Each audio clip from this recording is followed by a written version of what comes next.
I want to start off this video by saying thank you to every person that helped me be a part of the Rogersbase Manga of the Year stream for 2021. Being a part of the stream was one of my biggest goals of the year, and those of you that voted for me to be a judge helped me to do it. I also want to thank Roger himself for having me and all of my fellow judges. That stream was one of the highlights of my year, and everyone that was a part of it made that happen. Sensei, Chibi, Laz, JD, Tekking, JCloud, and King of Lightning, thank you for making a small creator like myself feel welcome in that same space. Now, if you want to jump to my personal thoughts on the manga of the year, jump to the timestamp ahead. Otherwise, I want to first talk about the Rogersbase stream itself. There were a lot of crazy upsets, but let's address a couple points of contention first. Not everyone read every series in the bracket, and that's okay. Even I myself didn't read everything. Prior to the bracket's reveal, I had read 24 of the 28 series, and after its announcement, I made it to 26. Granted, I also had to read all of Kingdom in order to catch up, but for me at least, it was absolutely worth it. But that's the thing. If someone wasn't already reading a certain series, it is very hard to catch up when you have to read hundreds of chapters to do so. That's part of why I decided not to read Berserk. I would have needed to read over 300 chapters just to get to the 2 chapters from this year. It's even crazier to think about that if you liken that same example to Bleach. Kingdom had over 700 chapters, but at least it's an ongoing weekly series, so even if catching up took a lot of work, at least I had 40 plus chapters from this year to enjoy and critique. I should also say that I'm an absolute reading fiend when I put my mind to it, so reading 900 chapters of manga in the span of 2.5 weeks was totally doable. It did mean that I couldn't focus on my own video content in that same time, so I do apologize for that, but it was worth it for the stream. It was also worth it for my overall favorite manga list, since Kingdom is absolutely going into my top 10. That said, it is funny that so many people made complaints on Roger's various Twitter threads about how the judges don't even read half the series listed. Eden Zero won't make it past the first round, and One Piece is just going to win anyway. All of these got proved wrong very quickly. And another big point of contention was the voting system. This was never going to please everyone, but I think it still worked. Having everyone vote regardless of whether or not they read the series in question was the right decision. Having people abstain was a big problem with the stream last year, and regardless of whether or not people vote, you would still have people complaining. Which is funny since this was in no way an official event and everything was subjective. The bracket's overall design was a point of contention as well. Other than the seeded top 4, everything else was put in randomly. And yes, that did mean that there were some very unfortunate matchups. But at the end of the day, there was only going to be one winner anyway, and like I said multiple times in the stream, it still means a lot that these 28 series made it into the bracket in the first place, considering how many hundreds of manga they beat out. The audience tiebreakers and the overall upsets were cool to experience. It really helped to liven up the event in my opinion. And in no way was I expecting the final result of One Punch Man winning, but even that just makes the stream more fun. And for those still confused about the Eden Zero versus MHA miscount, it was exactly that. Roger accidentally miscounted, and that's it. Plain and simple. And for anyone complaining about King of Lightning, please don't. I think having conflict like that in the stream helped to make it more interesting, whether you like the end result or not. Having someone play the villain in the last third of the stream helped to liven things up. And as for the stream results themselves, they truly were crazy. One Punch Man and Jujutsu Kaisen in the finals coming down to a tie vote between judges was crazy enough, but then the audience voted having One Punch Man beat JJK by 1%, that's even crazier. Record of Ragnarok's rise to the semifinals was also a surprise, not because it wasn't good, but because it was so relatively unknown in Roger's stream last year. And Eden Zero managed to make it to the quarterfinals even with its uphill battle. Regardless of my personal feelings, it was a fun bracket. I would have been happy with the results if any series won, as long as it wasn't Boruto, because this year as a whole was fantastic once again for manga. But let's stop beating around the bush and get to what you all came here for.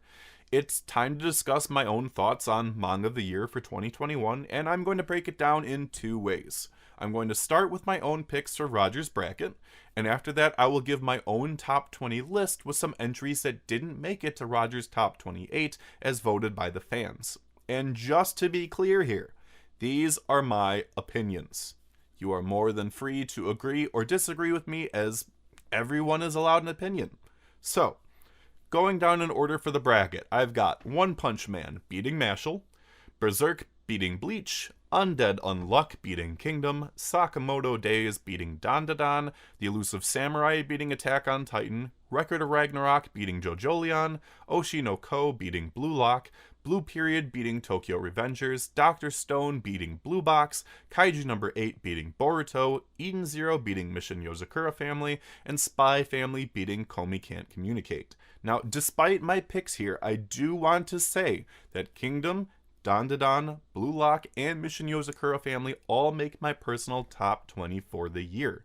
This is just how the cards played out based on the bracket's formation. Based on my picks so far, I'm matching the stream 9 for 12, or 75%. Let's move on to round 2. For round 2, my picks are as follows.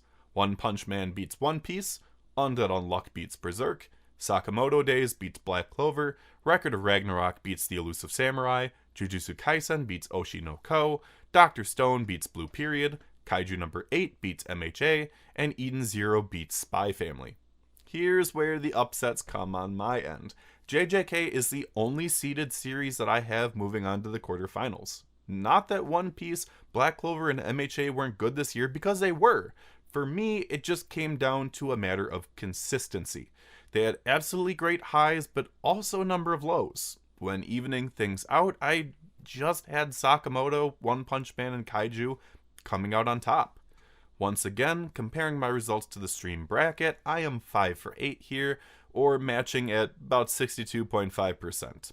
Undead Unluck is my big series defying expectations, and it's not done moving on up, so let's get into the quarterfinals. Undead Unluck beats One Punch Man, Record of Ragnarok beats Sakamoto Days, Dr. Stone beats Jujutsu Kaisen, Eden Zero beats Kaiju number 8, and here are the big upsets.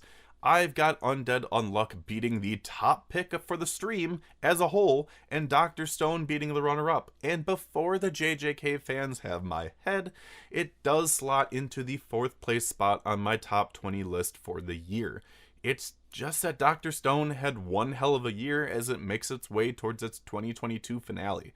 It did enough to edge out JJK for me personally, even with JJK still being spectacular in 2021. For the semifinals and finals, they play out like this.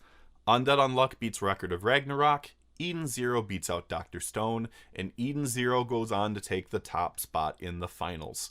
Back in November, I made a claim that Hiro Mashima was reaching a new career peak with Eden Zero, and I stand by that statement. The Aoi Cosmos saga was phenomenal, with the Aoi War arc being one hell of an emotional climax. And the interesting development at the end of the year should make for a really interesting 2022.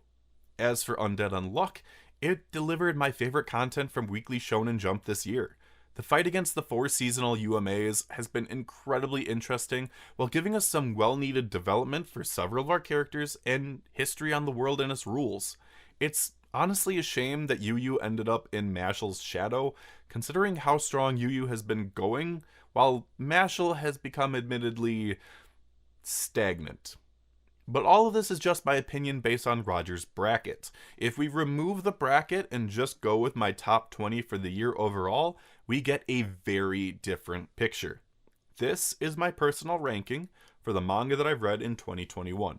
In first place, in my opinion, for manga of the year is Eden Zero, as we've already established. Number 2 goes to Undead Unluck. Number 3, Dr. Stone. Number 4, Jujutsu Kaisen. Number 5, Kingdom. Number 6, Mission Yozakura Family. Number 7, Oshi no Ko. Number 8, One Punch Man. Number 9, Record of Ragnarok. Number 10, Kaiju number 8. Number 11, One Piece.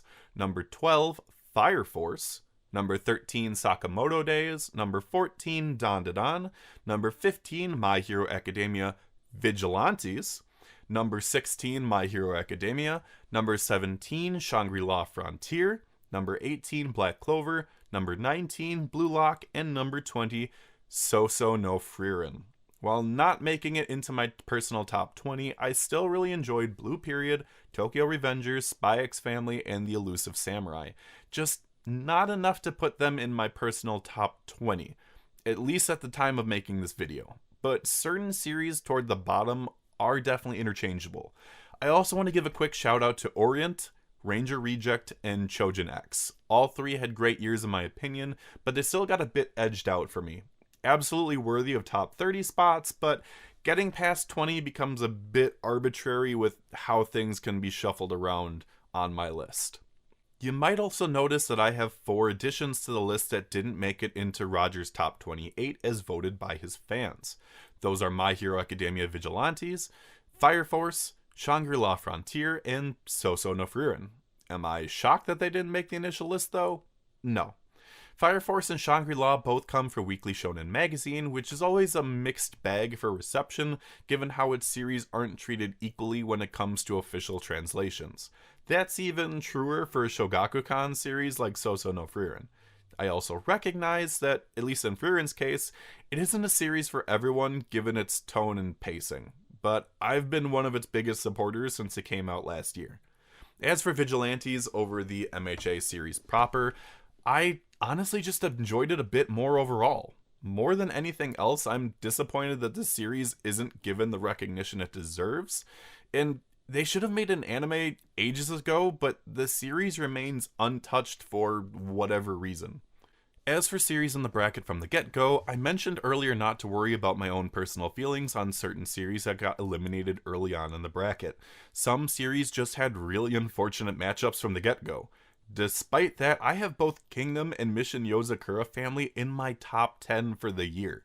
I think Kingdom and its greatness speak for itself, so I won't go into much detail there, but Mission Yozakura Family really did get the shaft in Roger's stream. In my opinion, it's an even darker horse than Undead Unluck, and had some of my favorite chapters of the year in Jump. The conclusion of the Tanpopo arc was really well done, and I love the family interactions with each other. The series recently hit the 100 chapter mark back in October and absolutely deserves a read. If you want to hear more of my thoughts on the series, I've got a full podcast episode on the series itself. On a completely separate note, I am a fan of Blue Lock, and I can't help but find it ironic that the people that like soccer still don't like Blue Lock, despite this year featuring an actual soccer match, and arguably the best one of the series so far at that. It might have had some questionable moments this year, but I really liked what I saw, enough for it to be in my top 20 personally. And for all the flack I might give to One Piece, MHA, and Black Clover, I still really enjoyed all 3 series this year. They both had some really good payoffs despite pacing issues here and there. And by all means, you are more than free to disagree with my opinions on these 3 series or any other. My ranking is completely subjective. Anyone's ranking is subjective. But even then, I hope we can all agree that this was another fantastic year for manga. That being said, that's my list and my opinion on the bracket from Roger's stream. I gave a lot of my personal thoughts on the series in the stream itself, so I highly encourage you to go check it out if you haven't done so already. If you want more explanation on my top 20 ranking, I can absolutely do that more so in the comments down below. I just more or less wanted to keep this as spoiler-free-ish as possible in this particular video. For now though, I want to thank everyone for watching, and once again thank anyone that helped to vote me into Roger's stream in the first place. Other than this video, I've got a few more topics to cover from 2021 still before moving on into this year, so I hope you look forward to those. In the meantime, I would love to hear your thoughts on this video, Roger's stream, and your top 20 or 10 from 2021 if you have one. Until next time though, my name is Axel Blaze, and here's hoping that 2022 proves to be even better than 2021. Bye-bye, everyone.